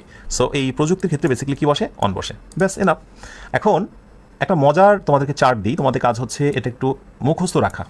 এই ইন, অন এবং অ্যাটের ক্ষেত্রে কিছু জিনিস খুবই গুরুত্বপূর্ণ। নির্দিষ্ট সময় দেখে নিও, in year, in season, in month. ভৌগোলিক জায়গাগুলো, ইন স্টেট, ইন কান্ট্রি, এগুলো অনেক সময় নিয়ম মানে না, এটা দেখে দেখে মুখস্থ রাখতে হয় কোন ক্ষেত্রে। নির্দিষ্ট কিছু নাউনে পড়বে, on day, on date, on street. ঠিক আছে, নির্দিষ্ট সময়, এই 5টা, 7টা, বিকেল 2টা, নির্দিষ্ট বা বিশেষ ঠিকানা। ঠিক আছে, নাম্বার যখন থাকবে কোনো, অ্যাট এত নাম্বার, একটা number, at road number, house number. ঠিক আছে, এই 4টা খুবই গুরুত্বপূর্ণ। ওকে, সো এইবার আমরা আসবো হচ্ছে 4 নাম্বারে। 4 নাম্বার, দ্যাট মিনস হচ্ছে out of versus from. Out of মানে থেকে, মানে বাহির থেকে, আরেকটি ফ্রম মানে সিম্পল কোথাও থেকে। তো আউট অফটা নিয়ে একটু কথা বলি। কোনো কিছুর ভেতর থেকে বাহিরের দিকে, মনে রেখো, ভেতর থেকে বাহিরের দিকে। আর বলো তো, বাহির থেকে যদি ভেতরে হয়, হ্যাঁ, ইনটু। যেমন he jumped into the house, মনে আছে, সে বাড়ির বাহির থেকে রুমের ভিতরে প্রবেশ করলো, বাড়িতে। আর কোনো কিছু ভেতর থেকে বাহিরে, he ran out of the house, তার মানে সে বাড়ি থেকে বাহিরে ছুটলো, ছিল বাড়িতে কিন্তু বাহির হয়ে গেল। এই বাহির হওয়ার ক্ষেত্রে আউট অফ, বাহির হওয়ার ক্ষেত্রে আউট অফ। কিন্তু সিম্পলি যদি আমরা কোথাও থেকে, কোনো একটা উৎস থেকে এসেছে, তাহলে ফ্রম। ওকে, তাহলে ভেতর থেকে বাহিরে সেটা হচ্ছে আউট অফ, কিন্তু নর্মালি কোথাও থেকে, ঢাকা থেকে, আমেরিকা থেকে, so I am coming from Dhaka, এই জায়গাতে আউট অফ দিও না। হয়তো বা দিবা না, কিন্তু এই যে পার্থক্য সেটা একটু দেখিয়ে দিলাম। যেমন এইখানটায় আউট অফ না দিয়ে যদি কথার কথা নর্মালি ফ্রম দেওয়া হয় তাহলে কিন্তু ঠিক আছে, হি রেন ফ্রম দ্য হাউস, অর্থাৎ সে বাড়ি থেকে দৌড় দিয়েছিল। এখানে তো থেকে অর্থ তো থেকেই হচ্ছে, কিন্তু না, এই ধরনের থেকে যদি হয় ভেতর থেকে, বাড়ির ভেতর থেকে বাহিরে, তাহলে আউট অফ। আরও কিছু এক্সাম্পলস রয়েছে, আমরা দেখি একটু। ল্যাক বোঝাবে কিছু আর পাওয়া যায় না, অস্তিত্ব নেই। যেমন we are out of sugar, আমাদের চিনি ফুরিয়ে গেছে, মানে বয়ামে চিনি ছিল, চিনিটা নেই। We are out of sugar, we are out of strength, we are out of কী বলবো, ডিভোশন, আমরা সাহসারা হয়েছি। We are out of confidence, আমরা কনফিডেন্সবিহীন, আর নেই, এইরকম অর্থে আউট অফ। আর রিজন বা মোটিভেশনের ক্ষেত্রে কোনো বিশেষ অনুভূতির কারণে সম্পাদিত, একটা অনুভূতি যখন থাকে এইটার কারণে এটা হলো, তেমন ক্ষেত্রে আমরা আউট অফ ইউজ করি। যেমন he help me out of kindness, সে আমাকে সদয়তার জন্য সাহায্য করেছে, মানে দয়ার কারণে, এই অনুভূতির কারণেই সাহায্য করেছে, এই কার্যটা সম্পাদিত হয়েছে। তার মানে একটি কারণে যদি আরেকটি কাজ সম্পাদিত হয় তাহলে আউট অফ।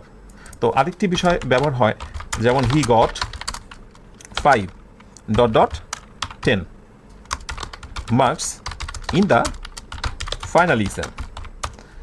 যখন কোনো এক্সামের রেজাল্ট হয় 10-এর ভিতরে এত বা 100-এর ভিতরে এত, তখন কিন্তু সেখানেও তোমাকে হচ্ছে আউট অফ ইউজ করতে হবে। যেমন হি গট, সে পেয়েছিল 5/10 মার্কস, অর্থাৎ 10-এর ভেতরে সে 5 পেয়েছিল। এই মার্কস বা পরীক্ষার রেজাল্টের ক্ষেত্রেও কিন্তু আউট অফ ইউজ করতে হয়, out of. Okay, out of. আচ্ছা, এরপরে আসি ফ্রম। নর্মাল সোর্স তো দেখালাম, এরপর সোর্স অফ ইনফরমেশন, কোনো তথ্যের ক্ষেত্রে। যেমন I hard it from my friend, এটি আমি আমার বন্ধুর কাছ থেকে শুনেছিলাম। বন্ধুর কাছে একটা উৎস, সেই উৎস থেকে আমি শুনেছিলাম। আর টাইমের ক্ষেত্রে অনেক সময় যে একটি ঘটনা বা একটি কার্য কখন সম্পূর্ণ শুরু হয়, এই শুরুর সময়টা নির্দেশ করতে আমরা ফ্রম ইউজ করি। যেমন স্কুল 10টা থেকে শুরু হবে, দোকানটা 9টায় খোলা হবে, এই শুরুর সময় বোঝানোর জন্য ফ্রম ইউজ করতে হয়। So the shop is open from 9 AM। ওকে, আচ্ছা, এর সঙ্গে সম্ভবত আরেকটা আছে আমাদের নিচে, হ্যাঁ এই তো মোটামুটি। আর কজ বা রিজন, কিছু ঘটার কারণ, মানে ওই কারণ এটা হয়েছে। যেমন হি সাফারিং, সে কষ্ট ভোগ করছে, এর কারণটা হচ্ছে ফ্রম আ কোল্ড, ঠান্ডা লাগা থেকে। এটা অনেকটা ওই উৎসের মতোই, মানে বন্ধুর কাছ থেকে শুনেছি, রাইট, উৎস মূলে আমি কষ্ট ভোগ করছি, বিষয়টা এরকম। আর সহজ বিষয় হলো যে বাংলা অর্থ তুমি জানো যদি, তাহলে মোটামুটি পারবে, এবং তুমি অনায়াসে আউট অফ এবং ফ্রমটাও ডিফাইন করতে পারবে এবং আলাদা করতে পারবে। ক্লিয়ার? কনফিউজডের এই হচ্ছে জায়গা। সো 5 নাম্বার এই জায়গাটায় এসে আমি আমার আলোচনা শুরুতেই ছোট্ট সেই টেস্টটা আমি তোমাদেরকে দিয়ে দেবো, যেটা আমি রেখেছি। হ্যাঁ, এই যে দেখো, আসলে প্রবলেমটা কোথায় হয়। এমনি শিখে তো লাভ নেই, তুলনামূলক পার্থক্যটা দেখতে হবে। এখন আমি যদি এখানে দিই অন, আমি যদি দিই এখানে ওভার, আমি যদি দিই এখানে হচ্ছে অ্যাবভ, জানিয়ে রাখি তোমাদের, এখানে যতগুলো শব্দ আমি ব্যবহার করলাম সবগুলোর অর্থ হচ্ছে ওপরে। ওভার হচ্ছে ওপর দিয়ে গতিশীল বোঝাবে, মানে ওপর দিয়ে এটা চলে যাবে এবং সেটা গতিশীল, অনেকটা ইনটুর মতো গতিশীল, এটা হচ্ছে ওভার। আর অ্যাবভ হলো যে উপরে ঝুলন্ত কিন্তু স্থির, উপরে ঝুলন্ত অবস্থায় থাকবে, মানে তল স্পর্শ করবে না। এবার মনে করে দেখো, আমি যখন অনের ব্যবহার শিখিয়েছিলাম সেখানে বলেছিলাম যে তল স্পর্শ করবে একটা বস্তু, টেবিলের সঙ্গে চাবিগুলো লেগে থাকবে, তল স্পর্শ করবে, এই জন্য অন। ওকে, কিন্তু তুমি এখানে অ্যাভাবও দিতে পারবে, কিন্তু অ্যাভাব যদি দাও অর্থ চেঞ্জ হয়ে যাবে। The keys are above the table, তার মানে টেবিলের উপরে চাবিগুলো ঝুলে আছে, তার মানে ছাদ থেকে চাবির রিংটা তুমি বেঁধে রেখেছো, এইটা টেবিল প্রায় ছুঁই ছুঁই। So the keys are above the table, অর্থ এমন হয়ে গেল যে টেবিলের উপরে চাবিগুলো ঝুলে আছে, রাইট, উপরে ঝুলন্ত অবস্থা, অ্যাভাব। আর যদি তুমি এখানে অন দাও, দ্যাট মিনস হচ্ছে টেবিলের উপরে তোমার চাবি রাখা, টেবিলের সঙ্গে লেগে আছে। বুঝতে পেরেছো যে একটা বাক্যে প্রেপোজিশন কীভাবে অর্থকে একবারে নিখুঁততা, একবারে নিখুঁত একটা অর্থ দেয়। এই ছোটো ছোটো পার্থক্যগুলো না জানার কারণেই অনেকে সঠিকভাবে ট্রান্সলেশন করতে পারো না। ওকে, সো এইবার আমাদের ফোকাস আসবে, এটাকে আমি ছোটো করে রাখি। এবার আমাদের ফোকাস আসবে ওভার, উপর দিয়ে গতিশীল। The plane flew over the city, অর্থাৎ প্লেনটা শহরের উপর দিয়ে উড়ে গেল, এটা তো গতিশীল, তাই না, উপর দিয়ে, এবং সেটা গতিশীল। আর এখানে ঝুলন্ত, the picture is hanging above the bed, অর্থাৎ বেডের ওপরে ছবিটি ঝুলানো ছিল, ছবি তো ঝুলে আছে, রাইট, ঝুলানো অবস্থা। সো এখানে হচ্ছে অ্যাবাভ। ব্যাস, এরপরে ওভার নিয়ে আমরা যদি কিছু এক্সাম্পলস দেখি আরও মোর। এক পাশ থেকে অন্য পাশ দিয়ে চলে যাওয়া, এক পাশ থেকে এক পাশ থেকে অন্য দিকে চলে যাওয়া, মানে পার হয়ে যাওয়া। He jumped over the fence, অর্থাৎ সে বেড়ার উপর দিয়ে, একটা বেড়া দেওয়া হয়েছে একটা জমিতে, সেই বেড়ার ওপর দিয়ে লাফ দিয়ে চলে গেল, তার মানে এপার থেকে ওই পাশে অন্য দিকে চলে গেল, এই অর্থে আমরা ওভার দেব। আরেকটি হচ্ছে নির্দিষ্ট সীমা স্তর অতিক্রম করা, মানে কোনো কিছু নির্দিষ্ট একটা সীমা এবং সেটা অতিক্রম করা। The temperature is over 30 degrees, অর্থাৎ তাপমাত্রা 30 ডিগ্রির বেশি, তার মানে থাকার কথা 30, তার বেশি, থাকার কথা 100, তার বেশি, এইরকম বেশি ক্ষেত্রে আমরা ওভার ইউজ করব। ঠিক আছে, আর হলো অ্যাবাবের কথা বলি। কয়েকটা এক্সাম্পল, যেমন আমরা যদি কোথাও পদবি চাকুরি কথা বলি, কেউ কারো মানে পদবিতে উপরে বা নিচে, এই সব ক্ষেত্রে আমরা অ্যাবাভ ইউজ করবো। হার পারফরমেন্স ওয়াজ অ্যাবাভ অ্যাভারেজ, অর্থাৎ তার পারফরমেন্স ছিল গড়ের উপরে। গড় একটা আমরা মার্কস ডিস্ট্রিবিউট মানে কি বলে সিস্টেম করেছিলাম, তার রেজাল্টটা ছিল তার উপরে। আর টেম্পারেচারের ক্ষেত্রে আমরা অ্যাবাভ ইউজ করি, মানে এটার উপরে ওইটার উপরে, যেটা হলো the temperature stayed above freezing, তাপমাত্রা হিমাঙ্কের উপরে ছিল। তো দেখো এখানে নির্দিষ্ট করে যখন ডিগ্রি উল্লেখ করা থাকবে 100, 200, 300 তখন ওভার, কিন্তু যখন নর্মালি খালি আমরা বলবো যে কোনো কিছু মাত্রার অতিরিক্ত তখন হচ্ছে অ্যাবাভ। ঠিক আছে, এই হলো পার্থক্য, না হলে কিন্তু সমস্যা। হায়ার দেন মানে নির্দিষ্ট একটা সংখ্যা তার তুলনায়, আর এখানে টেম্পারেচার অ্যান্ড হাইট মানে সিম্পলি হচ্ছে টেম্পারেচারকে মিন করবে। ঠিক আছে, ডিগ্রি, ফ্রিজিং, এসব কিছু। ওকে, সো এই হলো ওভার, অ্যাবাভ এবং অন নিয়ে কথা। এবার আমরা আসবো হচ্ছে নিচে। নিচে মিনস হচ্ছে আন্ডার, আন্ডার অ্যান্ড বিলো। এই হলো আন্ডার এবং বিলো। আন্ডার হলো অন্য বস্তুর নিচে সরাসরি কিছু বোঝায়, মানে এখানে বস্তু খুব জরুরি, কথাটা মনে রাখতে হবে, বস্তু। আমি এই জায়গাটা হাইলাইট করছি, বস্তু হতে হবে। আর বিলোটা হচ্ছে অন্যের চেয়ে, মানে এখানে অন্যের চেয়ে, দ্যাট মিনস এটা বস্তু নয়, এটা মানুষ হতে পারে বা অন্য কিছু, বাট সরাসরি বস্তু নয়, অন্য কিছু। তো দেখো, the shoes are under the bed, জুতাগুলো বিছানার নিচে, ডান। একেবারে এটা একটা বস্তু, শুজ বিছানার নিচে। ওকে, আর আমরা যদি বিলোর দিকে তাকাই, অন্যের চেয়ে কিছু কম বোঝায় কিন্তু সরাসরি নিচে নয়, এরকম ক্ষেত্রগুলোতে। যেমন the temperature is below freezing, তাপমাত্রা হিমাঙ্কের নিচে। আমরা যদি কারো ব্যক্তির কথা বলি তাহলে হচ্ছে পজিশন আসবে হিজ মার্কস আর বিলো অ্যাভারেজ, তার নম্বর গড়ের চেয়ে কম। ওকে, আবার বিলোর আরেকটি এক্সাম্পল এখান থেকে দেখি তাহলে, the temperature dropped below freezing, অর্থাৎ তাপমাত্রা হিমাঙ্কের নিচে নেমে গেছে। তার মানে নর্মালি কোনো বিষয় মানে বস্তু ব্যতীত অন্যান্য ক্ষেত্রগুলোতে আমরা নিচে অর্থে বিলো ব্যবহার করব, পদমর্যাদা অথবা হলো তাপমাত্রা নিচে নেমে যাওয়া, হ্যাঁ, কোনো অবস্থার বিলো দ্য প্রভার্টি লাইন, দারিদ্র্য সীমার নিচে। আর যদি আমরা কোনো বস্তুর কথা বলি তাহলে বেসিক্যালি এই অবস্থা হয়। আবার আরেকটি কথা হলো যে যদি কোথাও আমরা একটি বস্তু তার উপর কিছু দ্বারা আচ্ছাদিত বোঝায়, মানে উপরে বেষ্টনী বা ছাদ আছে এরকম বোঝায়, তাহলে আন্ডার হয়। The cat is hiding under the table, অর্থাৎ বিড়ালটি টেবিলের নিচে লুকিয়েছিল। ওকে, আন্ডার। আর কিছু ক্ষেত্রে মেটাফরিক্যাল ইউজ, কিছু দ্বারা নিয়ন্ত্রিত বা প্রভাবিত, হ্যাঁ, যেমন he is under pressure, under the under supervision, অথবা আন্ডার দ্য রিসেন্ট কন্ডিশন। তো এরকম যখন কিছু দ্বারা প্রভাবিত হয়, কোনো কিছুর অধীনে থাকা বোঝায়, সেখানে হয় আন্ডার, হি ইজ আন্ডার। তো এখানে একটা প্রসঙ্গক্রমে একটা টেস্ট আমি দিই, দেখি তোমরা ফিল করছো কিনা। এরকমই আরেকটা জিনিস রয়েছে, যেমন ধরো দেওয়া হলো the roots grow filling in the gap the soil, SOIL, soil. তো এখানে তুমি কি দেবে? The root grow dot dot soil, অর্থাৎ হচ্ছে শেকড়গুলো, বীজগুলো বেড়ে ওঠে সয়েল, মাটির নিচে। এই নিচে অর্থে কি হবে? এই নিচে অর্থে আন্ডার হবে না, আন্ডার দ্য সয়েল নয়।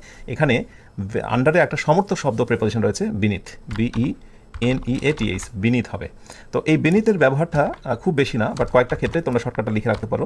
একটা সেন্টেন্সকে তুমি যদি পোয়েটিক বা মেটাফরিক্যাল একটা অর্থ দিতে চাও, হ্যাঁ, পোয়েটিক, তাহলে সেখানে তুমি বিনিথ ইউজ করতে পারো নিচে অর্থে। ওকে, এই বাক্যটা তুমি যদি আন্ডার দাও সেটি ভুল নয়, কিন্তু এই বাক্যটাকে যদি আরেকটু ভালো মানের অর্থ দিতে চাও, পোয়েটিক সেন্স, কাব্যিক ভাব, স্ট্যান্ডার্ড ইংলিশ দিতে চাও, তাহলে তুমি বিনিথ ইউজ করবে।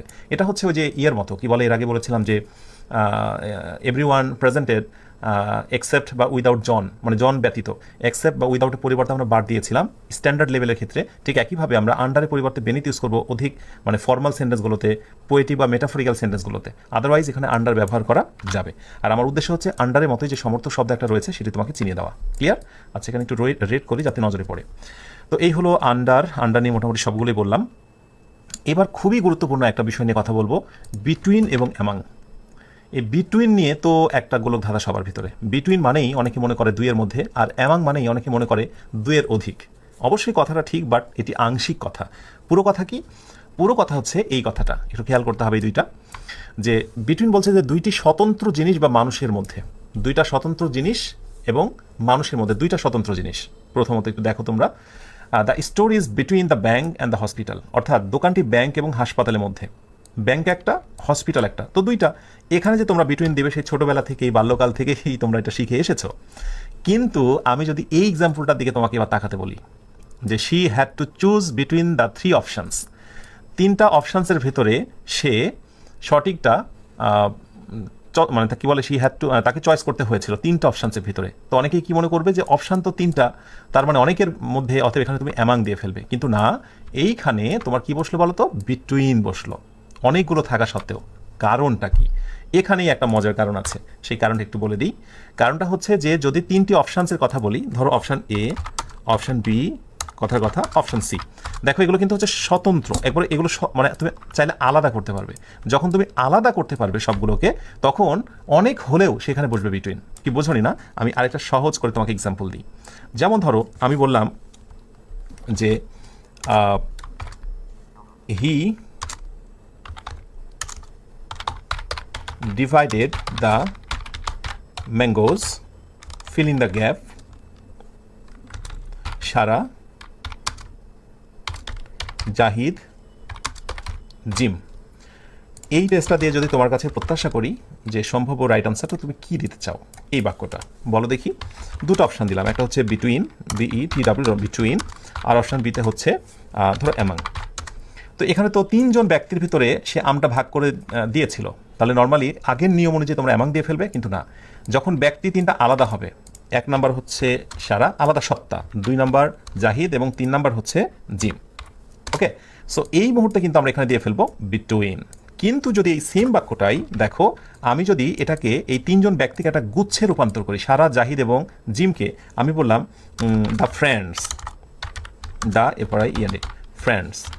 আমি যদি বলি যে হি divided the mango among the friends, এবার দেখো সবগুলো মিলে কিন্তু একটা ইউনিট হয়েছে, মানে একটা গোষ্ঠী। এই কথাটা এখানে বলা আছে, যখন কোনো কিছু একটা গোষ্ঠীর অংশ হয়, হ্যাঁ, এটা গোষ্ঠী হয়ে গেছে, ওকে, গ্রুপ অফ পিপল হয়েছে, কালেকটিভের মতো। সো এই সব ক্ষেত্রগুলোতে তখন আমরা কি বসাবো? হ্যাঁ, তখন আমরা অ্যামাং বসাবো। নিশ্চয় বুঝে নিয়েছো যে এই দুই কথাটা বোঝালেই বিটুইন হয়, ব্যাপারটা এরকম নয়। অনেকগুলো হলেও সেখানে বিটুইন হতে পারে, যদি আলাদা আলাদা সত্তা বোঝায়, যেগুলোকে আলাদা আলাদা করে ভাগ করা যায়। ওকে, এইটা হচ্ছে খুবই মজার একটা জিনিস, যেটা অনেকেই ভুল করে। সো আজকের পর আমরা কখনোই কথায় বিশ্বাস করবো না যে 2-এর মধ্যে বিটুইন আর 2-এর অধিক হলে অ্যামাং। এই কথা সত্য, বাট এটা হচ্ছে 50%, আরও বাকি কথা রয়েছে যেটা আমি বলে ফেললাম।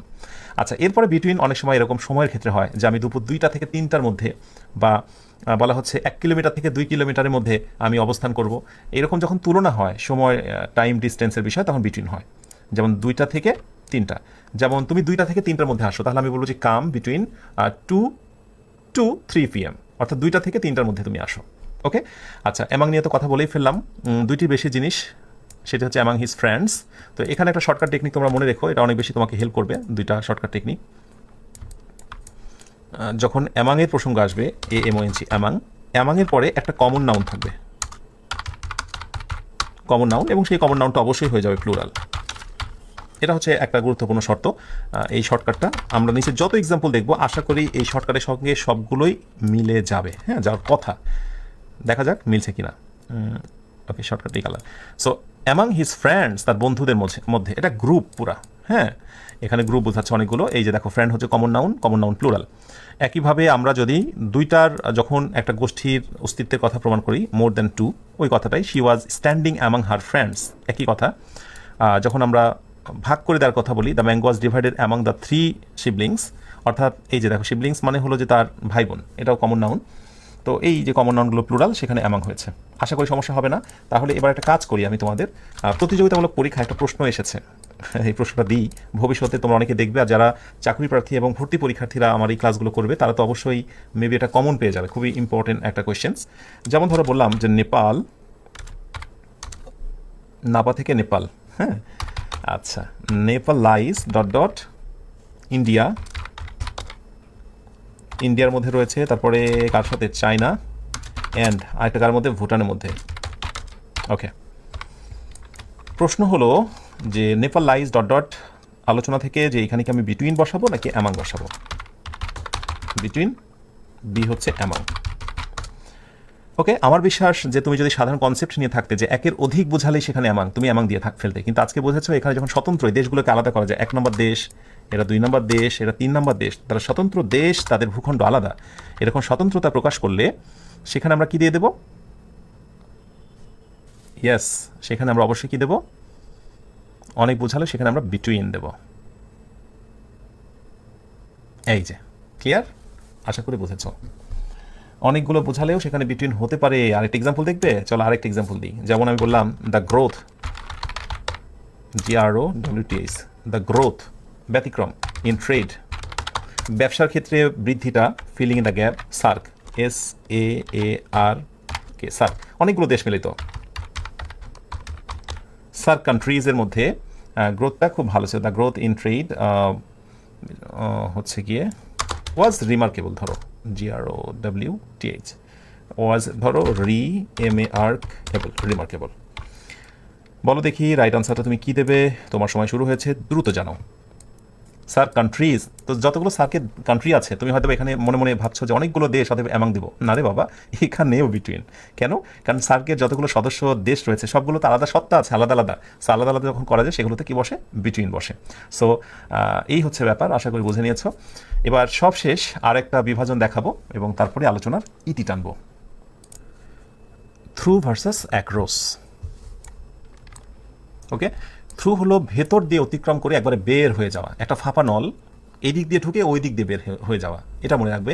থ্রু ইজ ইকুয়াল টু ফাঁপা নল, এদিক দিয়ে ঢুকে ওই দিক দিয়ে বের হয়ে যাওয়া, যেমন হচ্ছে টানেল। হ্যাঁ, ওকে, হি ওয়াকড থ্রু দ্য টানেল। টানেলের এই পাশ থেকে ওই পাশে পার হওয়া যায়, যদি ওই পাশে বদ্ধ হতো মানে বের হওয়া না যেত, ওখানে থ্রু হতো না, ওখানে হয়তো বলা হতো যে হি ওয়াকড ইন দ্য, অথবা হি এন্টার্ড ইনটু, মানে বা ইন, এইরকম মানে কিছু বদ্ধ থাকা, স্থির থাকা। কিন্তু যখন বের হয়ে যাব থ্রু, দ্যাট মিনস হচ্ছে এদিক থেকে ওই দিক দিয়ে পার হয়ে যাওয়া। আর অ্যাক্রসের ক্ষেত্রে মৌলিক পার্থক্যটা কোথায়? নিচেটাই খেয়াল করো।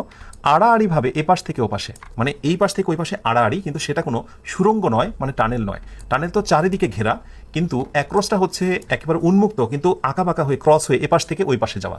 যেমন ধরো রিভারের কথা বলি, হি বা she swamp across the river, অর্থাৎ সে নদীটা পার হয়ে গিয়েছিল এপাশ থেকে ওপাশ। আর এই নদীটা না হয়ে যদি এটা আমরা টানেল বলতাম একটা, তাহলে থ্রু হয়ে যেত। তাহলে এই মৌলিক পার্থক্যটা দেখে বুঝতে হবে, ভেতর দিয়ে, ভেতর মানে তো চারিদিকে ঘেরা, আর যখন এপাশ থেকে ওপাশ এটা হচ্ছে উন্মুক্ত। ওকে, এই হলো থ্রু এবং অ্যাক্রসের বেসিক পার্থক্য। এর সঙ্গে থ্রুর আরও কিছু এক্সাম্পলস রয়েছে, আমরা মোড়ের ভিতরে দেখব। একটি আবদ্ধ স্থানের মধ্য দিয়ে সামনে চলা, যেমন বন, ঝোপঝাড়, জঙ্গল। হি ওয়াকড থ্রু দ্য ফরেস্ট, আমরা বনের মধ্য দিয়ে হাঁটলাম। ঠিক আছে, এরপর সময়কাল বা একটি অভিজ্ঞতা, আমরা যখন কোনো সময়কালের কথা বলি, রাত দিন এরকম, যে সে সারা দিন ধরে পড়েছিল, সারা রাত। এই সারা কথাটা এরপরেও এক জায়গায় আসবে, আমি দেখাবো। যেমন শি বা he study through the night, সারা রাত জেগে পড়েছিল। ওকে, এরপরে আমরা যখন এইখানে আসবো, the store is across the road, দোকানটি রাস্তার ওই পাশে, মানে বিপরীত পাশে বোঝানোর জন্য অ্যাক্রস। বুঝতে পেরেছো? কি যে জ্বালাই পড়বে ভর্তি পরীক্ষায়, প্রতিযোগিতামূলক পরীক্ষা যখন এরকম দেওয়া থাকবে, the store is in front of the road, অথবা হচ্ছে আউটসাইড অফ দ্য রোড, বা হচ্ছে যে কি বলবো, এরকম যখন থাকবে অ্যাক্রস দ্য রোড, তখন তোমাকে বুঝতে হবে যে তুমি এই পাশ থেকে ওই পাশে বলছো, দোকানটি রাস্তার ওই পাশে, আর ওই পাশে বোঝানোর জন্য তোমাকে অ্যাক্রস ব্যবহার করতে হবে। ওকে, এবারে আসো যেটা নিয়ে কথা বলছিলাম, যে the news spread across the country, সংবাদটি সারা দেশে ছড়িয়ে পড়েছিল। এইখানেও সারা, এইখানেও হচ্ছে সারা। পার্থক্যটা দেখো, যখন তুমি অনেক বিস্তৃতি, মানে অনেক বড় পরিসরে কিছু বোঝাবে, কান্ট্রি ওয়াইড বা নেশন ওয়াইড, তখন সেটা হচ্ছে অ্যাক্রস। কিন্তু যখন দিন রাত ভর, দিন ভর, সকাল ধরে, এইসব ক্ষেত্রে হচ্ছে থ্রু। তার মানে ছোট অর্থে সারা, আর সামগ্রিক বা বিশাল অর্থে সারা অর্থে হচ্ছে অ্যাক্রস। কি এক অদ্ভুত বিষয়! এগুলো নিয়ে অনেক স্টাডি না করলে আদৌ কি সম্ভব? সম্ভব নয়। সো রিকোয়েস্ট থাকবে, যদি তোমার প্যাশন থাকে ইংরেজি শেখা, তাহলে খুব মনোযোগ দিয়ে এগুলো শিখতে হবে। তো এই হচ্ছে মৌলিক আলোচনা, আমার বিশ্বাস। এরপরে বাকি প্রেপোজিশনসের যে লেসনে তুমি যে কোনো বই বা স্যারের যে লেকচারে তুমি দেখো না কেন, তুমি দ্রুতই সেটা ক্যাচ করতে পারবে, কারণ আমি তোমাকে প্রেপোজিশনসের বেসিকটা দিয়ে ফেললাম। আর অবশ্যই মুখস্থ অংশ যা করতে বললাম, অ্যাপ্রোপ্রিয়েট প্রেপোজিশনস, ক্লাসটি শেষ করেই মুখস্থ করা শুরু করে দেবে। এবং আমার বিশ্বাস ইনশাল্লাহ অবশ্যই এটি করা শুরু করবে, কারণ দেখো আমি তোমাদের মুখস্থ অংশে যেগুলো দিয়েছি, যেমন ডেরিভেটিভস, হ্যাঁ, এরপরে অনেক শীট অনেক সময় আমি দিয়েছি, আমার ক্লাসের পাশাপাশি সেগুলো অবশ্যই তোমাকে কন্টিনিউ করতে হবে। স্বপ্নপূরণের এই পথে একটু এক বিন্দু তোমাকে তোমার জায়গা থেকে সরে যাওয়া যাবে না। আলহামদুলিল্লাহ, আমাদের আলোচনা একেবারে শেষ, এবং সব শেষে আমি স্পষ্টতই বুঝতে পারছি তোমরা আজকেও প্রমাণ করে দিয়েছ যে আলহামদুলিল্লাহ একদল শিক্ষার্থী আছো যারা চুম্বকের মতো শেষ পর্যন্ত লেগে থাকবে এই প্রত্যয়। আমি তোমাদের প্রত্যেকের জন্য মন থেকে দোয়া করি। প্রচুর পরিমাণে তথ্য রয়েছে। যখনই ক্লাসগুলোর ব্যাপারে তোমার অমনোযোগিতা আসবে, তখন দুইটি বিষয় বারবার মনে করবে। আমি আবার রিপিট করছি, যখনই তোমার ক্লাসগুলোর ব্যাপারে অমনোযোগিতা, অধৈর্য প্রকাশ পাবে, দুইটি কথা বারবার মনে করবে। নাম্বার 1, আমাকে পরিবর্তন করতে হবে। আমাকে পরিবর্তনের জন্য আমি এ যুদ্ধে নেমেছি। ইংরেজি শেখার 25 দিনে কর্মশালায় যুক্ত হয়েছি। নাম্বার 2, এই আয়োজনটি তথা 25 দিনের ইংরেজি শিখি এই আয়োজনটি কোনো সার্টিফিকেট অর্জনের জন্য কোর্স নয়, বরং আমার ঘাটতি দূর করার জন্য।